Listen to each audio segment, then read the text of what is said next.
of the committee where he sits. This is NBS Live at 9. I am Kandra Mgume.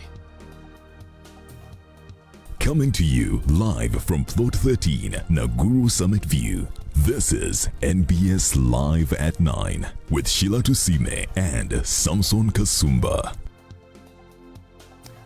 Well, welcome to Live at 9 tonight. Samson, do you know that your daughter would need a national identification before she sits for O-level? It is as if there is not too much work already parenting teenagers. Now we've got to try and find teenagers to get them to the National Identification Registration Authority to get their national IDs. But do you have your national ID? We are talking teenagers here. Do you have your national ID? I have. But do they know what it means to get a teenager there? No, to get the ID itself. But also to get the teenager to accept that what we are trying to do is good for them. Teenagers! Okay, teenagers, let's get to the headlines. The headlines brought to you by. Now available in the new look of the Radiant Hair Relaxer with herbal extracts and no base formula. Radiant. Look good. Feel great. But we're not going to lose. In the headlines tonight, Africa is gold. President Museveni tells the UAE business community to tap into Uganda's untapped investments. They should tell you that this is a huge gold mine, and we are just at the entrance of the gold mine. Parliament Accountability Committee is not doing enough. Speaker accuses them of failing to deliver reports. We are disappointed. Most of the reports have not been concluded. When you look at Park Kosase, the letter being alluded to, I don't know the source. Inside the Workers' Fund, is the gender minister playing double standards about the operations of NSSF? I have not seen it. I have no business in engaging in a discussion that is not based on truth. For a long time, we have been getting challenges with this hospital. Also tonight, we won't reverse the decision on Kirembe Mines Hospital. Personally, I spoke to many members of parliament. We even had meetings in my office. Health Minister speaks out amidst calls by Kasese leaders to rescind decision. There is no way a politician can come up with such a ridiculous recommendation. So I don't know who is saying they were not consulted. The headlines brought to you by. Now available in the new look of the Radiant Hair Relaxer with herbal extracts and no base formula. Radiant. Look good. Feel great.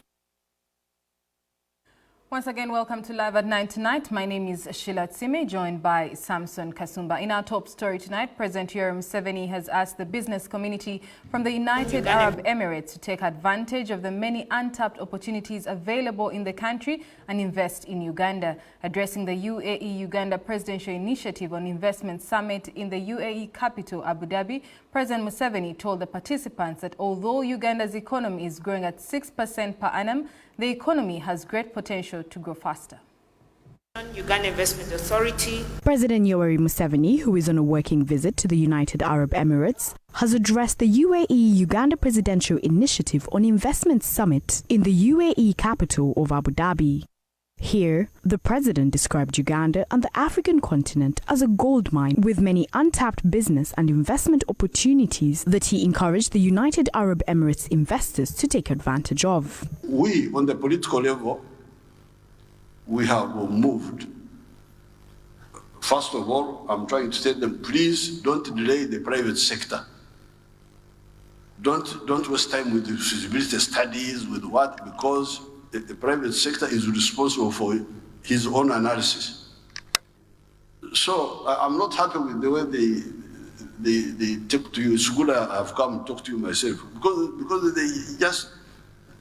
they should tell you that this is a huge gold mine, and we are just at the entrance of the gold mine.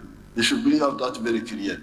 Museveni briefed the investors about the economic history of Uganda and noted that although the National Resistance Movement government inherited a largely collapsed economy when it got into power, the NRM has managed to take the country's economy through the phases of economic recovery, expanded, diversified and transformed the economy both quantitatively and qualitatively. Opportunities are huge, We have achieved the minimum recovery. We have expanded the small economy. We have diversified it. We are also bringing in new type of economy. And this is where we want you people to come in and help us and contribute. President Museveni further told the Business Forum that it was wise for any business-minded person to invest in Uganda because of its large market of 43 million people, the East African market of 300 million people, and also take advantage of the African market that has been united through the signing of the Continental Free Trade Area Agreement. Our country, that we're not going to lose our tea. On the sidelines of the investment forum, President Museveni met a number of investors that are interested in investing in Uganda in the areas of energy, agro-processing, tourism and hospitality, among others. Jackie Mutasi, NBS, Alive at 9. Thank you, Jackie. Moving on, the Public Accounts Committees of Parliament, including COSASE, under the leadership of Joel Senyonyi, and PAC, under Meda Lubega Segona, are in the spotlight of a failure to execute to the expectations of the Parliament leadership. The Speaker of Parliament, Anita Among, expressed disappointment during the plenary session, questioning why committees like COSASE are not delivering. Shamim Nabakoza reports.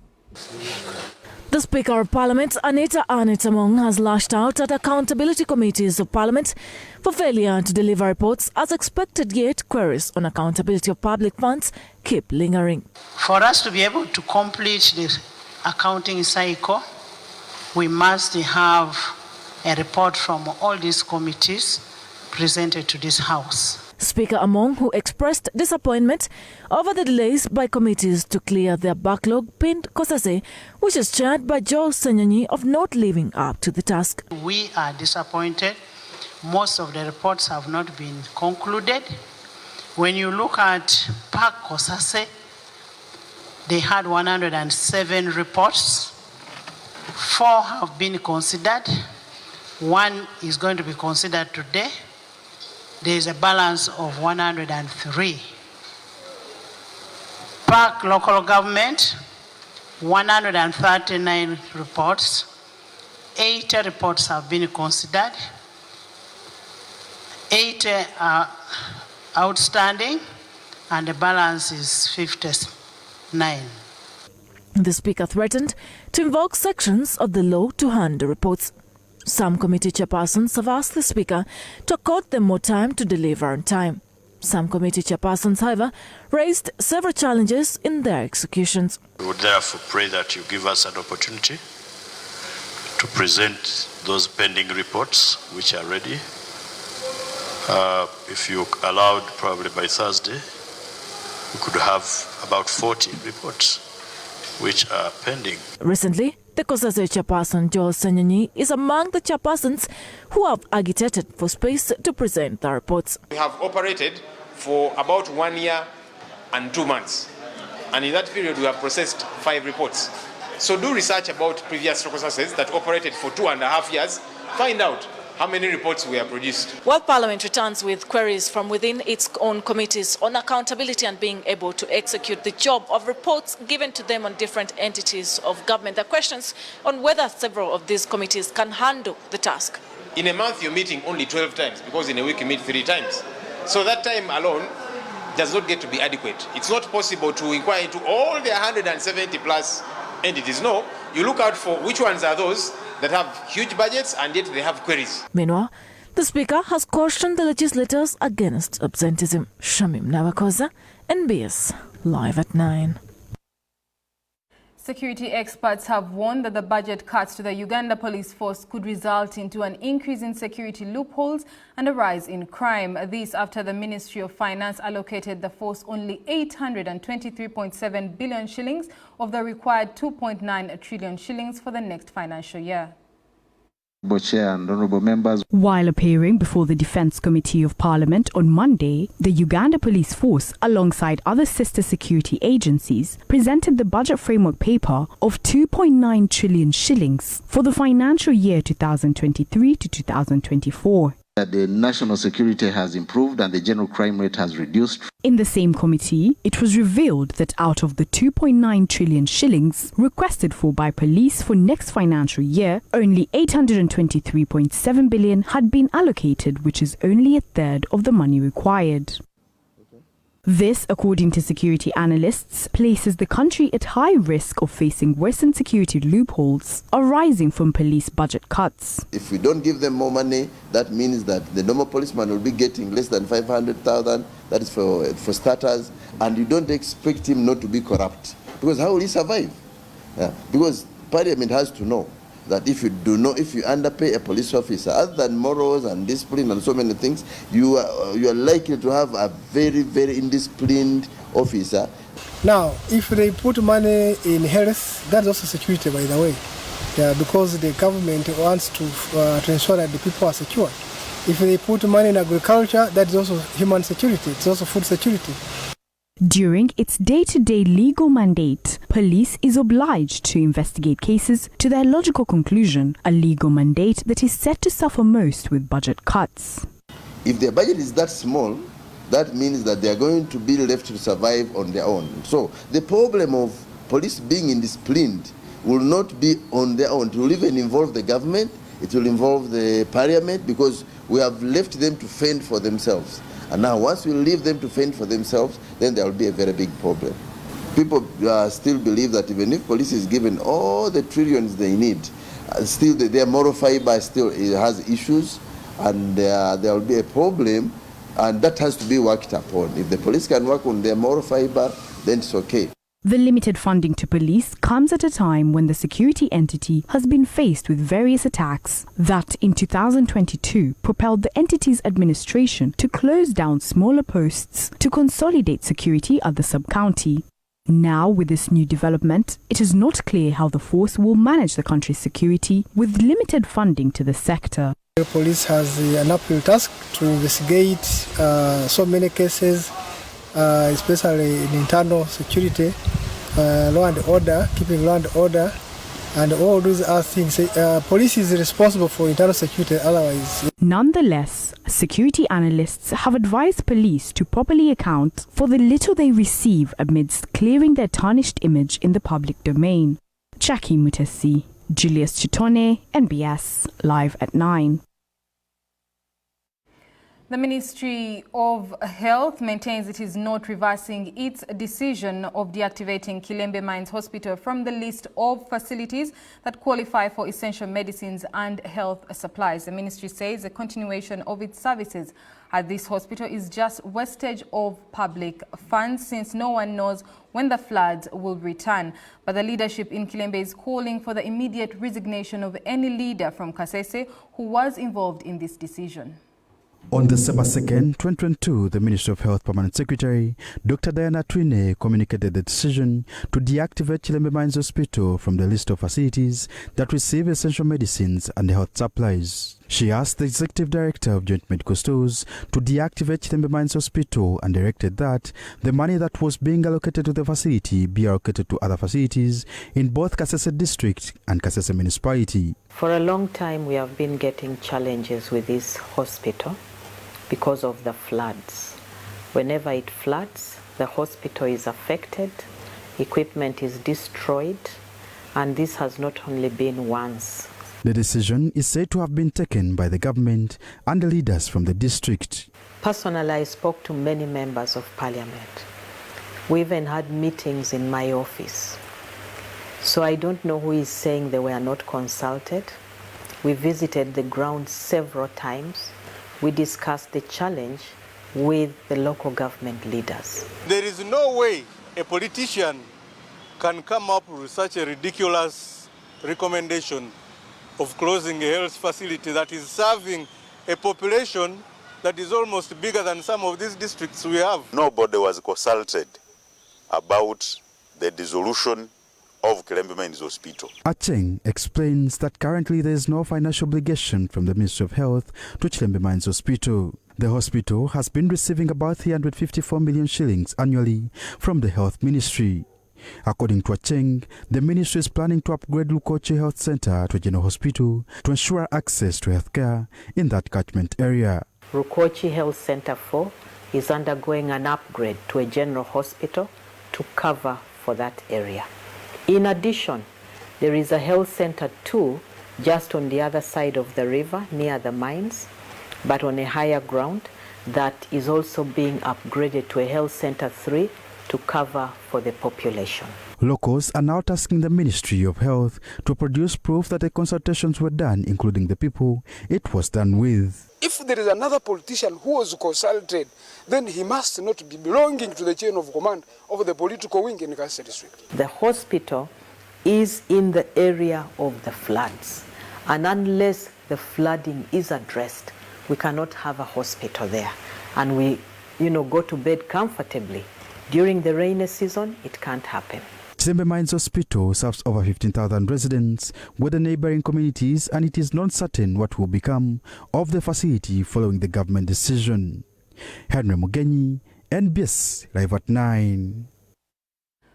The Shadow Minister for Finance and the Butambala County Legislator Muhammad Mwanga Chivumbi stormed out of the Finance Committee meeting protesting the Minister Betty Amongi's refusal to clarify on the letter she wrote disclosing the rot at the National Social Security Fund. Mwanga Chivumbi says the presentation about the performance of NSSF to the Finance Committee by the Acting Managing Director of NSSF, Patrick Ayota, was contrary to what is contained in the Minister's letter to the board chairperson, where she revealed the increasing corruption at the fund. While appearing before the Finance Committee of Parliament, the Minister for Gender, Labour and Social Development, Betty Amongi, the State Minister for Finance, Henry Musasizi, and the Acting Managing Director of NSSF, Patrick Ayota, first gave assurance to the committee members about the safety of money for the savers in spite of the ongoing struggle for power at the NSSF. The money under NSSF is very safe because the law is robust. In their submission, after Parliament amended the National Social Security Act that allowed midterm access, the claim for money has increased in the last 6 months. If you look at 21-22, our total asset base was 17.3 trillion. Look at the member funds. That's the claim of the members against the fund. So, Chair, that the minister is around, and this letter cannot be disputed. But immediately after their submission, Butambala County Legislator Muhammad Mwanga Chivumbi raised a procedural matter questioning the continuity of the meeting without getting a clarification from the minister about the letter she wrote about the situation at NSSF. By the minister there, who is supervising you, detailing how horrible the situation is in NSSF.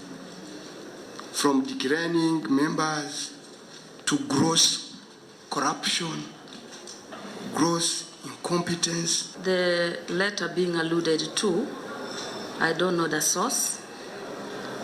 I have not seen it. Chivumbi noted that on the 7th of December 2022, Minister Betty Amongi wrote a letter to the chairperson of NSSF board on the emerging issues at the fund. So we have to determine and probably even get technical advice as to whether this is something within our responsibility. In my humble capacity, I have no business in engaging in a discussion that is not based on truth and half truth. And I beg, with due respect, I've never done this in my political life. I've been here, but I beg to leave this meeting in protest. After the chairperson's ruling that protected the minister from responding to the details in the letter, MP Mwanga Chivumbi stormed out in protest. I'm going to give you a copy of this very letter. But you laid it on the table. We need to consider the letter. But you seem to be withdrawing it. No, I'm not withdrawing it. I've made the clerk to initial it, every page. He has initiated every page, the clerk. But in the letter seen by NBS, the minister complained about the remaining constant 2 million registered members, out of which 1.33 million have a balance on the system, with only 630,000 remitting their monthly subscription. The same letter also reveals that there is lack of strategic investments in the real estate, as it was raised by the Chief Coordinator Operation Wealth Creation, General Salim Saleh, to the NSSF board. The lack of view on the strategic direction of the fund, the bridge between farmers and markets, and the allegations of financial impropriety at the pensions towers are among the issues in the letter written by the minister.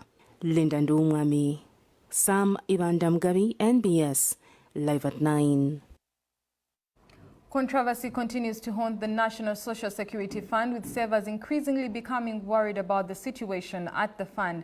From the alleged corruption and mismanagement of the fund to an alleged visible hand, many are now asking whether their money is safe. But it is that savers do not know about developments at the fund. Victoria Bagaya explores this.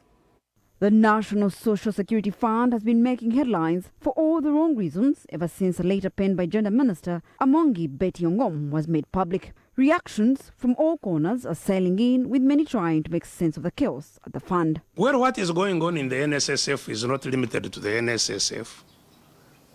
Again, to understand it, you must understand the structure of power in Uganda, that all power belongs to the family of Mr. Museveni. Mr. Byarugava's reappointment was inhibited or stopped by the petitions that were filed for him to be probed. First petition by the procurement department of NSSF itself. Dr. Frederick Muhumuza, a senior economist at Makerere University, says there's a lot of information getting lost in translation and the workers were missed to interrogate the facts. So, why is there so much chaos at NSSF, and where did all this start from? The National Social Security Fund NSSF is a workers' fund supervised by the Ministries of Finance and Gender, with a board appointed by the minister and the top 3 leaders in the fund being the managing director, the deputy and corporation secretary. Government's role is a legal liability, for it is mandatory to save by law.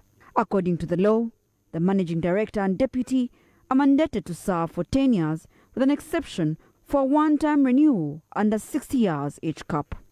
Senior economist Fred Muhumuza says the contestation started upon the bend on governance and leadership principles away from the law. The current leadership has been at the fund for 10 years, more than 10 years. In the governance systems, one of the criteria is rotation.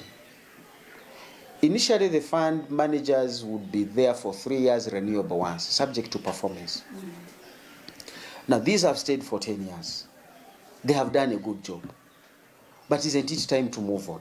You want to begin questioning these issues, because part of it is, no, Byarugava should get his job. And we've seen these things when, rest in peace, the governor of the central bank died. The Kabale people said, oh, this job is for the Kabale people. Now, Uganda needs to get out of this context and let governance leadership principles reign. Dr. Muhumuza says the back and forth between the reappointments has seen all the road play out. Job Richard Amatua is among those that petitioned the office of the Prime Minister, with attention paid to the Gender Minister Betty Amongi to investigate the fund and its leadership. These allegations be proved by investigation, because we are placing evidences before the IGG. Myself, I will go as a witness to testify. Amatua cites 10 grounds upon which he petitioned, including abuse of office, conflict of interest and reappointment of Richard Byarugava. The man is under probe for mismanagement, the issues of mismanagement and conflict of interest in contracts of NSSF, which is my ground there. And the contract cited, one, we have the issue of Penson Tower, we have the issue of Lubowa housing estate, then there is the issue of Nachigalala land. But it is this 19-page document signed by the Gender Minister Betty Amongi that has put workers on tenterhooks. And in that letter, it says what Saleh's interest is, that they change the money. They take the money of NSSF for national development, that it is given to support the programs of the government. This is private workers' money. In the letter, the minister questions the downward growth trend of the fund, with a stagnant 2 million registered members, of which 1.33 million have a balance on the system, 630,000 active and 690,000 dormant. Allegations of corruption, not one but several, inclusive of a 3 billion kickback for the construction of Mbuya Citadel apartments. The 185 billion Nachigalala land belonging to Madivani Group, which was valued at 245 billion but increased to 400 billion. The fund also has over 200 billion in uncollected funds, with some institutions intentionally not remitting the service deductions to the fund. This, though, is not the first time the fund is mired in controversy. The former minister, Bakoko Bakoro, had to flee. They were going to arrest her here. She had to flee. She has been living in America. The former chairman of NSSF, Mr. Onege Obel, spent time in prison over NSSF matters. Eventually, the charges against him, I think, were ended, and he got out of prison. That is a matter for another day. The manager, the MD of NSSF, the former MD of NSSF, is in prison. They are all involved in doing what they are asked to do by General Saleh and Mr. Museveni, which eventually puts them in trouble. But economist Fred Muhumuza insists that government must ensure the safety of the workers' money. The bulk of the money is already with government.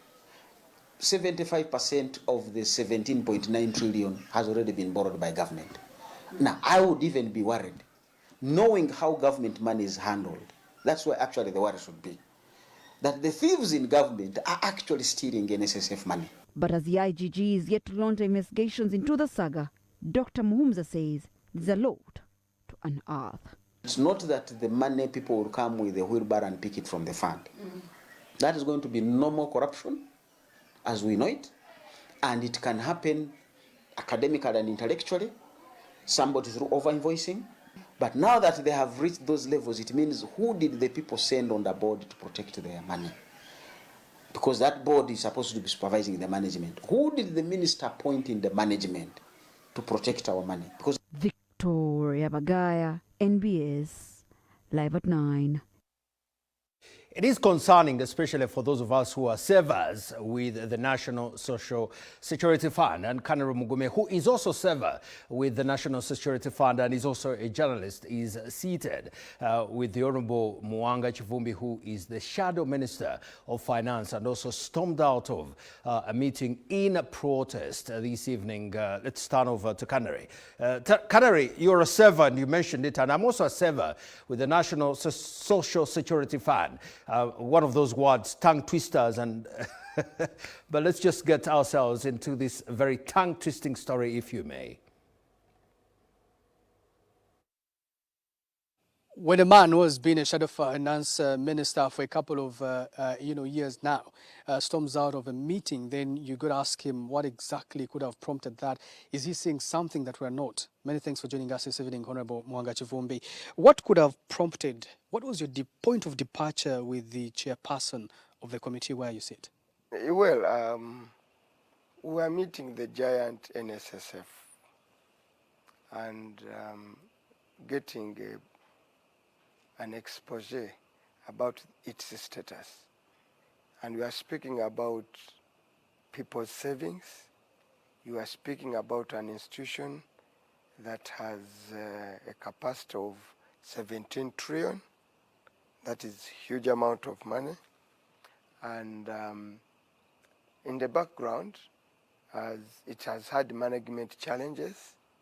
You remember has gotten an acting director, and there's a struggle in reappointing the other one who was there for two, Mr. Byamgisha, for two, Byarugaba, for 12 years. And then we had two sets of information. On one set was a submission by the acting executive director, giving a very rosy, healthy picture. An institution that is on positive trajectory in terms of growth, portfolio, in terms of niche in the market. And on the other hand, in my possession was the letter, or is a letter, written by the line supervising minister, and both of them were in attendance. because it's the only institution that is supervised by both finance and the Ministry of Gender. But on day-to-day running, it is more to do with the Ministry of Gender. So the Honorable Betta Among, the Minister for Gender, had written a very big dossier to the board. So you're saying that the two were contradictory? Contradictory. What letter struck you the most that did not reflect what was being now put forward in the Minister, when the agency was making its submission, was nodding in approval of every letter, of every comma, of every sentence. But reading through her letter, you do not imagine it's the same minister. So in her letter, he speaks of an institution, one that has stagnated in growth of even of membership. He's saying when you look, it had degenerated. He speaks of an institution which is being presided over by a management that lacks capacity and incompetence, but largely corrupt. He first questioned the workers, is it the workers' tower that is going to cost now from 240 billion, which had been budgeted, it's now going to go for, has now costed 550 billion so far. That is nearly $100 million. That is huge sums of money for that kind of construction. Then he goes ahead. He questions the Rubowa estate. He questions the Temangalo estate. She questions the acquisition of the land, the acquired land, where he boldly says they got a kickback of 3 billion. In the letter, he goes on to question the investment portfolio of NSSF, where they've invested huge amount of money, almost 44%, because locally it is 44% of the investment is in Kenya, is in, outside Uganda. So when you read the letter of the minister and the submission of the management, you do say a huge contradiction. Now the chairperson was like, his behavior was tantamounted to a literal shielding, okay, this corruption, this incompetence. And because the minister was in the presence, the two-line ministers, and the agency was also around, it was time to have a candid, honest discussion. The point of departure. And I felt the chairperson of the committee and the committee, because the committee has powers to oppose the decision of the presiding officer, but the procedure is very strict. So I would not engage in a discussion that largely would have been academic. Okay. Unfortunately, we're out of time, but thank you for shedding light on that matter on NSSF, and we continue to put NSSF on the spot and trying to understand the matter in a very insightful way. Back to you at the Political Command Center, Samson Kasumba.